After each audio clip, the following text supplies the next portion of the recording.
Play store से city mall update नहीं हो रहा है। अब प्ले स्टोर से सिटी मॉल ऐप अपडेट कर रहे हो बट अपडेट नहीं हो रहा है।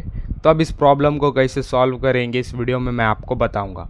इसके लिए मोबाइल होम स्क्रीन पर आना है एंड प्ले स्टोर ऐप पर अपनी फिंगर से लॉन्ग प्रेस करना है। फिर ऐप इन्फो ऑप्शन शो होगा, इस पर क्लिक करना है। दैन कुछ इस तरह का इंटरफेस ओपन होगा। यहाँ पर स्टोरेज यूजेज ऑप्शन शो होगा।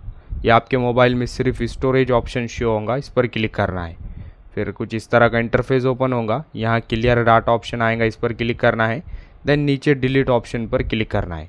जैसे आप डिलीट पर क्लिक करेंगे फिर प्ले स्टोर का क्लियर डाटा हो जाएगा।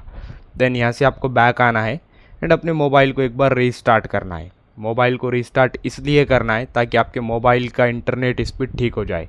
कई बार इंटरनेट प्रॉब्लम होने की वजह से ऐप अपडेट नहीं होते हैं। तो आप एक बार अपने मोबाइल को रीस्टार्ट करेंगे। देन मोबाइल ऑन होने के बाद आप प्ले स्टोर ओपन कर ऐप अपडेट करेंगे तो आपका ऐप अपडेट होना स्टार्ट हो जाएगा। तो अब इस तरह से इस प्रॉब्लम को सॉल्व कर सकते हैं एंड कमेंट में बताना इन स्टेप को फॉलो करने के बाद आपका प्रॉब्लम सॉल्व हुआ है या नहीं। वीडियो इन्फॉर्मेटिव लगा तो लाइक करना।